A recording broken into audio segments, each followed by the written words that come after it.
Wade Langston had been waiting 3 months for a woman who would never come. The letter in his weathered hands promised a gentle schoolteacher named Margaret with brown hair and quiet manners. But the woman who stepped off that dusty trail carried a gun on her hip and secrets in her eyes that could destroy everything he thought he knew about trust. She called herself by the right name, knew details only Margaret should know, even had the locket Wade had sent ahead as proof of his intentions. But when she smiled, there was something dangerous lurking beneath the surface, something that made his instincts scream that this woman had killed before. The strangest part wasn't that she was lying about who she was. The strangest part was that she seemed to know things about Wade that he had never written to any woman. Things about his past, about the scar on his left shoulder, about the way he took his coffee in the morning. Things that should have been impossible for a stranger to know. And when she looked at him with those sharp green eyes, Wade felt something he had never experienced before. Not the comfortable companionship he had hoped for with Margaret. This was something that made his pulse race and his hands shake. Something that felt like standing at the edge of a cliff with the wind pushing him forward. But as the sun began to set on that first day, Wade noticed fresh blood on her boot. Blood that was still wet. And in the distance, he could see riders approaching his property with purpose that looked anything but friendly. Whatever this woman had done, whoever she really was, trouble had followed her straight to his door. The question wasn't whether she was dangerous. The question was whether the danger she brought would destroy them both. Or if somehow, in ways he couldn't yet understand, it might be exactly what they both needed to survive. Wade's eyes fixed on the dark stain spreading across the woman's worn leather boot. The blood hadn't dried yet, which meant whatever had happened was recent. Very recent. His hands instinctively moved toward the rifle leaning against the porch rail, but he stopped himself. If she wanted him dead, she would have pulled that gun already. The woman who claimed to be Margaret noticed his stare and glanced down at her boot with an expression that was more annoyed than concerned. She wiped the blood casually against the wooden step, as if cleaning mud from a Sunday walk. The ease of that gesture told Wade everything he needed to know about how familiar she was with violence. 3 riders crested the hill in the distance, moving with the steady purpose of men tracking prey. They were still too far to make out faces, but close enough that Wade could see the glint of metal in their hands. The woman followed his gaze, and her entire posture changed. Her right hand drifted toward her gun. And for the first time since she arrived, Wade saw something that might have been fear flash across her features. "Those friends of yours?" Wade asked, his voice carefully neutral. He had learned long ago that showing fear to dangerous people was like bleeding in water full of sharks. She turned those green eyes back to him, and now he could see calculation behind them. She was weighing options, deciding how much truth she could afford to tell. "Depends on your definition of friends," she said finally. "They're certainly persistent." Wade felt his jaw tighten. Whatever mess this woman had brought to his doorstep was about to become his problem, whether he wanted it or not. His nearest neighbor was 15 miles away, and the sheriff might as well have been on the moon for all the help he would be. Out here, a man handled his own troubles, or died trying. "How much time do we have?" he asked, surprising himself with the word, "we." But something about the way she stood, ready to fight against odds that clearly weren't in her favor, made him think of a cornered wolf. Dangerous, yes, but also desperate. "Maybe 10 minutes if we're lucky," she replied, checking the rounds in her gun with practiced efficiency. "Less if they're better trackers than I gave them credit for." Wade made a decision that would change everything. Instead of ordering her off his property, instead of trying to distance himself from whatever trouble she carried, he stepped inside his cabin and emerged with his rifle and a box of ammunition. "Then I guess we better get ready."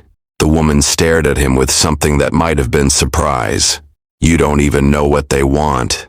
"I know they're riding hard toward my land with guns drawn," Wade said, loading his rifle with steady hands. "That's enough."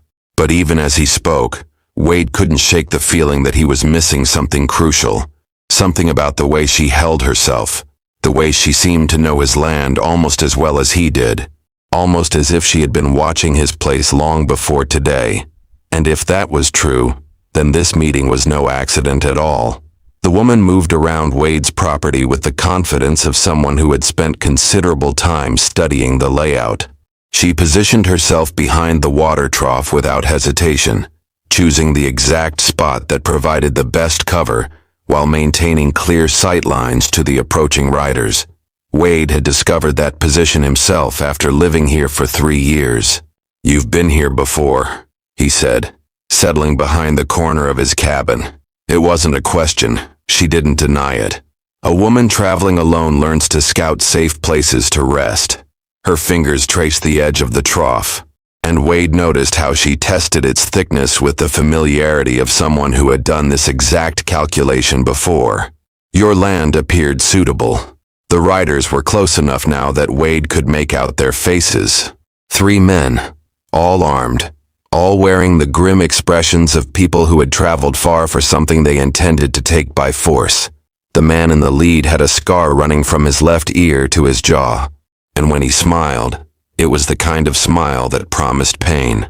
"Dixie Hargrove," the scarred man called out, his voice carrying easily across the distance. "We know you're here.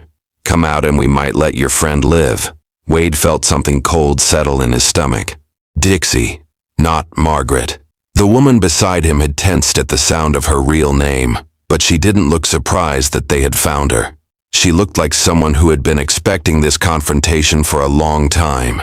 "How many people have you killed, Dixie?" Wade asked quietly, never taking his eyes off the approaching riders. "Not as many as them," she replied, and there was something in her voice that made Wade believe her. "And never anyone who didn't deserve it." The lead rider raised his hand, bringing his companions to a halt about 50 yards from the cabin. "We can do this easy or hard, Dixie, but either way, you're coming with us." Dixie's grip tightened on her weapon. "I told you in Kansas City, Crenshaw. I'm done with that life." Crenshaw laughed, a sound like broken glass. "Nobody walks away from our operation. You know too much. You've seen too much."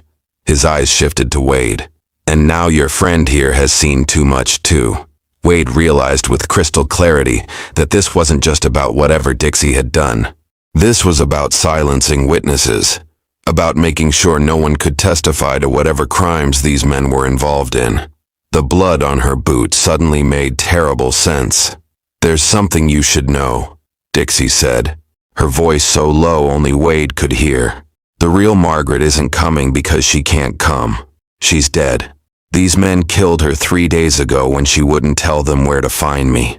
The world seemed to shift beneath Wade's feet. The gentle school teacher he had been corresponding with for months, the woman he had been planning to marry, was gone, murdered by the same men who now surrounded his property. "They used her letters to track me here," Dixie continued. "I took her place because I thought I could lead them away from innocent people. I never intended for you to get caught in the middle." Wade felt rage building in his chest, hot and pure and focused. These men had not only killed an innocent woman, they had used her death as bait. They had turned his hope for companionship into a trap.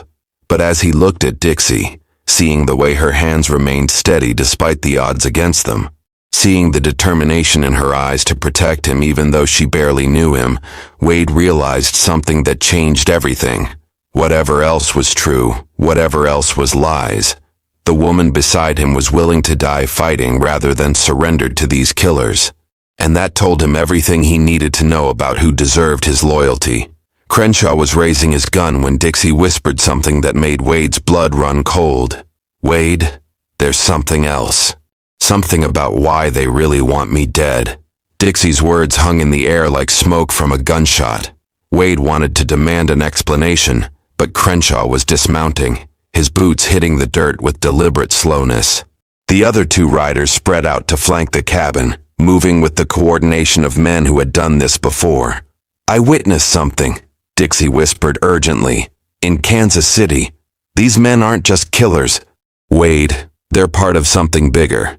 They've been selling stolen cattle and blaming it on native tribes to start conflicts, making money from both the stolen livestock and the military contracts that follow." Wade's blood turned to ice. He had heard rumors of such schemes, but witnessing it meant Dixie could destroy powerful men. Men with enough influence to make entire communities disappear if necessary. "How many cattle?" Wade asked, understanding now why they would kill Margaret, why they would chase Dixie across states. "Over 2,000 head, worth more than most towns." Dixie checked her ammunition again. "And I can prove it. I have documents." The weight of that revelation settled over Wade like a heavy blanket. She wasn't just running from killers. She was carrying evidence that could expose corruption, reaching into territorial governments and military commands. No wonder they wanted her dead. Crenshaw called out again, closer now. "Last chance, Dixie. Walk out and we'll make it quick." Wade made a decision that surprised even him. Instead of staying hidden, he stepped into full view, his rifle trained on Crenshaw's chest. "This is my land," he said, his voice carrying across the yard. "You're trespassing." The scarred man's smile widened. "Well now, looks like we got ourselves a hero." He gestured to his companions. "Boys, seems this cowboy thinks he can protect our little witness." "Your witness killed an innocent woman," Wade replied, his finger finding the trigger. "That makes you murderers, and murderers aren't welcome on my property." "You don't know what you're getting into, friend," Crenshaw said, taking another step forward. "This woman's got blood on her hands too. More than you might think." Wade felt Dixie stiffen beside him, but he didn't look away from the approaching threat. "I reckon that's between her and her conscience." "Is it now?" Crenshaw's laugh was ugly. "Tell him, Dixie. Tell him about Denver. Tell him about the family you couldn't save." For the first time since she arrived, Wade heard Dixie's breath catch. Whatever happened in Denver, it was the wound these men kept pressing, the thing that made her vulnerable. "Some things can't be undone," Dixie said quietly, but her gun never wavered. "Doesn't mean I stopped trying to do what's right." The standoff stretched like a wire pulled tight. 3 against 2, with no cover between the groups and nowhere to run. Wade could feel sweat gathering between his shoulder blades despite the cool air. In moments like this, everything came down to who was willing to pull the trigger first. But just as Crenshaw raised his weapon, a new sound reached them. Hoofbeats, multiple horses approaching fast from the east. Wade's heart sank, thinking reinforcements had arrived for Crenshaw's group. Instead, Dixie smiled for the first time since arriving. Right on time. "Who's coming?" Wade demanded, but Dixie's attention was fixed on the approaching riders with an expression that looked almost like relief. The sound of gunfire erupted from the eastern trail, and Crenshaw spun toward the noise with an expression of pure shock. Whatever was happening, he hadn't expected it. "Dixie," Wade said urgently. "Who else knows you're here?" The approaching riders emerged from the dust cloud with guns blazing, but they weren't shooting at Wade and Dixie. They were targeting Crenshaw's men with the precision of people who knew exactly who the enemy was. Wade counted 5 riders, all wearing badges that caught the afternoon sunlight. "Federal marshals," Dixie explained, never taking her eyes off Crenshaw. "I sent word about the cattle operation before I came here. They've been tracking these men for weeks." Crenshaw's face twisted with rage as he realized the trap. "You set us up, you cunning witch." "I gave you chances to walk away," Dixie replied calmly. "In Kansas City, in Silver Creek, even yesterday when you could have just kept riding. But you killed Margaret instead." The sound of gunfire intensified as Crenshaw's 2 companions found themselves caught between the cabin and the approaching marshals. One of them cried out and tumbled from his horse, clutching his shoulder. The other threw down his weapon and raised his hands in surrender. But Crenshaw wasn't finished. With desperate fury, he lunged toward the cabin, his gun aimed directly at Wade. "If I'm going down, I'm taking someone with me." Dixie moved faster than Wade thought possible. She threw herself between them just as Crenshaw's gun fired, the bullet catching her in the side and spinning her around. She hit the ground hard, but managed to get her own shot off, the bullet finding its mark in Crenshaw's chest. The scarred man dropped to his knees, then fell forward into the dirt. The yard fell silent, except for the sound of approaching horses and Dixie's labored breathing. Wade dropped his rifle and knelt beside her, pressing his hands against the wound in her side. Blood seeped between his fingers, warm and urgent. "Why did you do that?" "Because you chose to stand with me," she whispered, her face pale but her eyes still sharp. "Even when you didn't know the whole truth." The lead marshal dismounted and approached them, his badge reading Deputy Marshal Samuel Brooks. He was a weathered man with kind eyes who looked at Dixie with obvious respect. "Miss Hargrove, you took a hell of a risk coming here." "Had to draw them out," Dixie managed, wincing as Wade applied pressure to her wound. They were getting too close to other innocent people. Brooks nodded and looked at Wade. "You must be Langston. Miss Hargrove told us you might be willing to help when she sent her message." Wade felt the world shift again. "You planned this, all of it." Dixie's hand found his, her fingers surprisingly strong despite her injury. "Not all of it. I really did come here to lead them away from others. But when I saw what kind of man you were, saw how you were willing to protect someone you barely knew, I realized I could trust you with the truth." "What truth?" Wade demanded, though part of him already suspected. Brooks answered instead. "Miss Hargrove has been working with us for 6 months, gathering evidence on this cattle operation. She's been risking her life to bring down men who've been stealing from honest ranchers and starting wars to cover their tracks." Wade stared at Dixie, seeing her clearly for the first time. Not a criminal running from justice, but someone who had been fighting for it. "The blood on your boot. Whose was it?" "Margaret's," Dixie said quietly. "I found her too late to save her, but I stayed long enough to bury her properly. She deserved that much." The pieces were falling into place, but Wade still felt like he was missing something crucial. "Why did you really come here, Dixie? Of all the places you could have led them." Dixie's eyes met his, and for the first time since she arrived, he saw vulnerability there. "Because Margaret's letters weren't just about you wanting a wife, Wade. They were about a good man living alone trying to build something honest in a world full of corruption. I needed to see if men like that still existed." "And?" Wade asked, though he could see the answer in her expression. "They do," she whispered. But even as relief flooded through him, Marshal Brooks stepped closer with an expression that made Wade's stomach tighten. "I'm afraid there's something else you both need to know. We caught 2 of Crenshaw's men, but there were supposed to be 5 in this group. 2 more are unaccounted for, and they know where to find you now." Wade carried Dixie inside his cabin, while Marshal Brooks organized the search for the missing men. The bullet had torn through the soft flesh of her side, missing vital organs but leaving a wound that needed immediate attention. Wade's hands shook as he cleaned the injury, trying to ignore how vulnerable she looked lying on his bed. "I'm not going to die from this," Dixie said, watching his face. "I've had worse." "That's not exactly comforting," Wade replied, applying a clean bandage with careful precision. "How many times have you been shot?" "This makes 3. She winced as he tightened the bandage. "The first time taught me to duck faster. The second time taught me to trust the right people. This time taught me that some people are worth taking a bullet for." Wade felt heat rise in his chest at her words. 3 days ago, he had been a lonely rancher waiting for a mail-order bride. Now he was tending to the wounds of a federal agent who had risked her life to protect him. The world had turned upside down, but somehow it felt more right than anything had in years. "Why didn't you tell me the truth from the beginning?" he asked, settling into the chair beside his bed. Dixie's eyes found his, and he saw exhaustion there beneath the strength. "Because I've learned that good men often die when they get involved in other people's wars. I thought I could handle Crenshaw's group alone, lead them away from here without you ever knowing the danger. But you came here anyway, to my land specifically."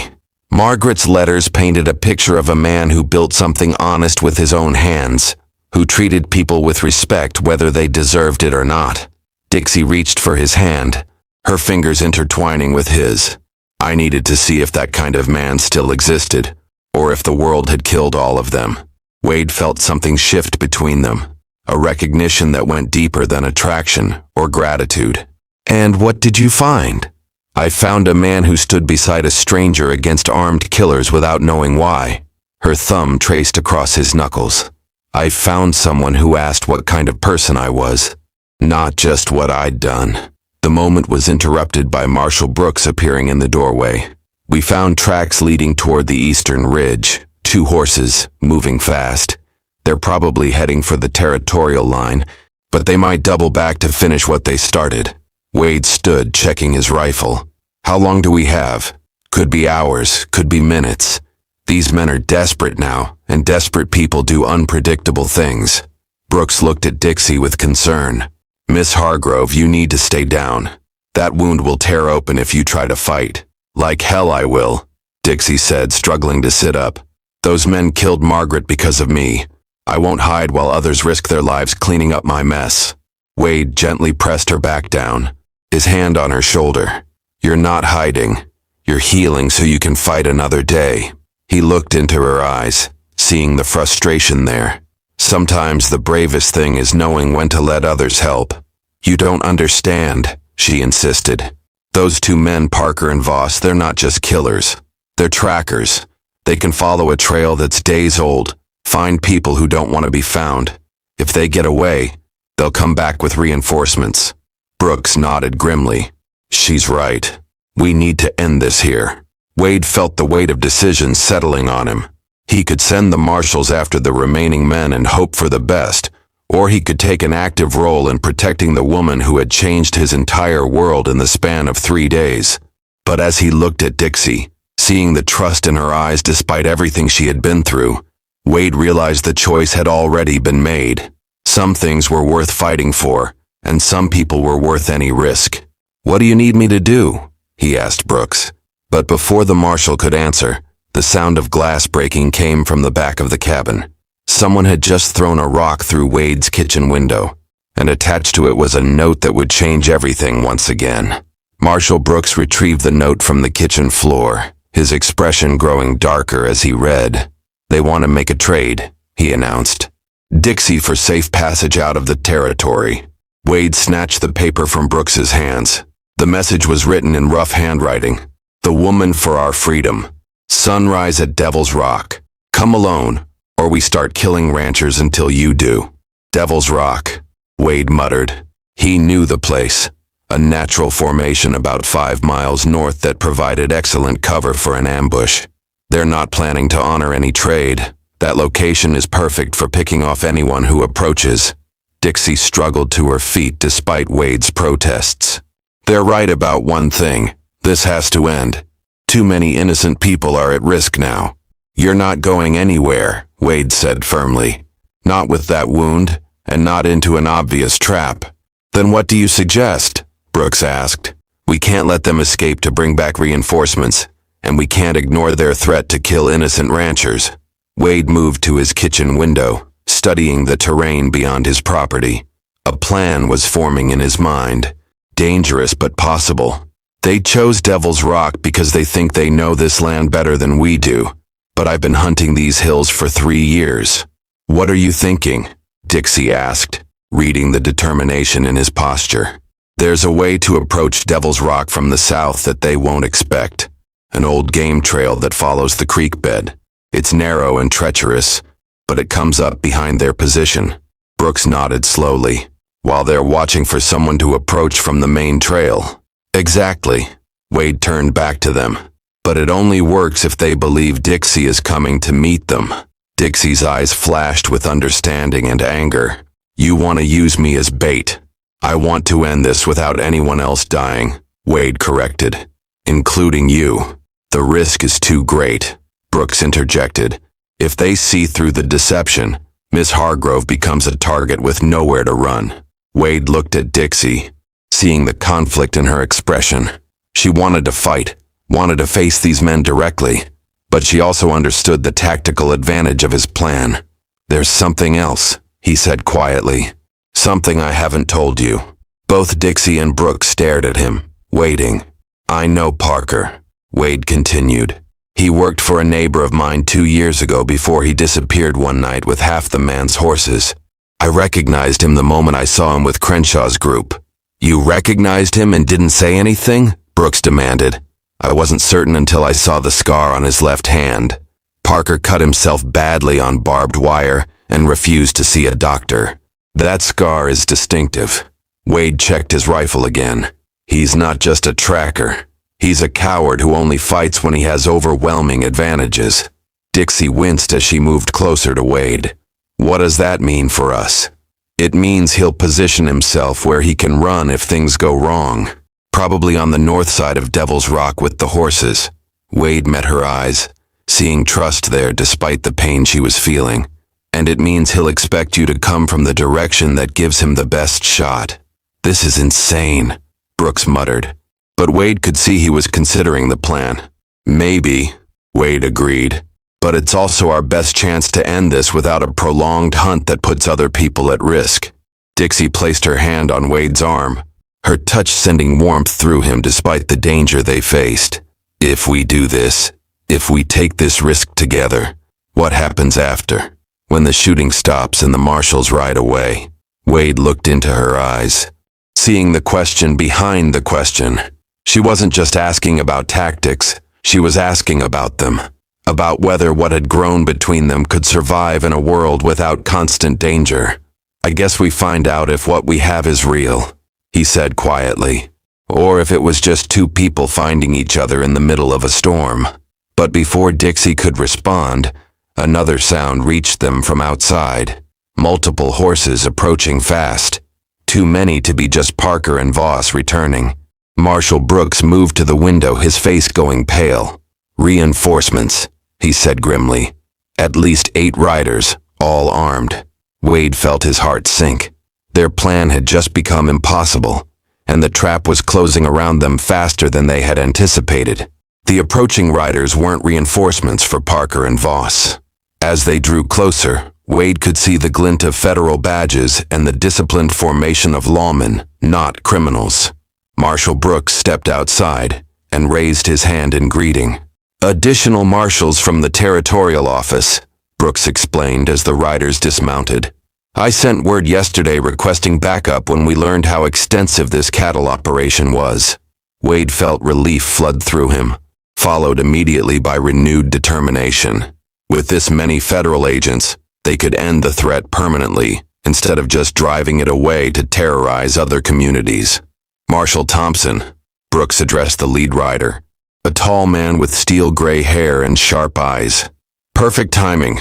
We have 2 more of Crenshaw's men holed up at Devil's Rock, threatening to kill innocent ranchers if we don't let them escape. Thompson dismounted and studied the tactical situation quickly. How many civilians in the immediate area? 3 families within 10 miles, Wade answered. Good people who don't deserve to pay for my decision to harbor Miss Hargrove. You didn't harbor anyone, Dixie said firmly from the doorway, leaning against the frame but standing upright. You protected a federal agent from criminals. There's a difference. Thompson looked at Dixie with respect. Miss Hargrove, your evidence has already led to arrests in Kansas City and Denver. This cattle operation involved territorial officials, military contractors, and at least a dozen criminals. You've broken up something that could have started wars. Wade helped Dixie back inside, but she waved away his attempts to make her lie down. What's the plan for Parker and Voss? We surround Devil's Rock with enough firepower that they have no choice but to surrender, Thompson said. No negotiations, no trades, no innocent people put at risk. They won't surrender, Wade warned. Parker's a coward, but he's also desperate. Cornered animals do unpredictable things. Then we end it quickly, Thompson replied. Miss Hargrove, you've done enough. Rest and let us handle the cleanup. But Dixie shook her head. Those men killed Margaret because I led them to her.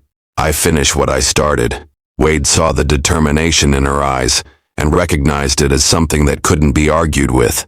If she goes, I go with her. This isn't your fight. Wade, Dixie protested. It became my fight the moment you chose to trust me with the truth. Wade checked his ammunition one final time. Besides, I know this land better than anyone. You'll need that knowledge. Thompson studied them both, then nodded. We do this by the book. No unnecessary risks, no heroics. Parker and Voss are killers, but they're also surrounded and outnumbered 12-2. The ride to Devil's Rock took 30 minutes. with marshals spreading out to cut off all escape routes. Wade led Dixie and Brooks along the game trail he had mentioned earlier, approaching from the south while Thompson's men closed the net from other directions. As they crested the final ridge, Wade could see Parker and Voss positioned exactly where he had predicted. They had chosen a defensive position that was strong against frontal assault, but vulnerable to the approach Wade had selected. "Last chance to surrender," Thompson called out through a speaking trumpet. "You're surrounded by federal marshals. Throw down your weapons." Parker's response was a rifle shot that ricocheted off the rocks near Thompson's position. Voss followed with his own gunfire, but their position was compromised and their ammunition limited. The battle was brief, but decisive, caught between multiple groups of marshals with nowhere to retreat. Parker and Voss found themselves outgunned and outmaneuvered. Parker fell in the first exchange of gunfire, his cowardice finally catching up with him. Voss lasted longer, but eventually threw down his weapon when he realized the hopelessness of his situation. As the gun smoke cleared, Wade looked at Dixie and saw something in her expression that he hadn't seen before. Peace. The weight of responsibility that had driven her across territories and into danger was finally lifting. "It's over," she said quietly, almost as if she couldn't believe it. "This part is," Wade agreed. "Now we figure out what comes next." 3 weeks later, Wade stood on his porch watching Dixie tend to the garden she had planted behind the cabin. Her wound had healed cleanly, leaving only a thin scar that she wore like a badge of honor. The federal marshals had departed a week earlier, taking Voss to trial and carrying letters of commendation for both Wade and Dixie. The cattle operation had been completely dismantled. Over a dozen arrests were made across 3 territories, including 2 military officers and a territorial judge. The stolen cattle were returned to their rightful owners, and the falsified reports that had blamed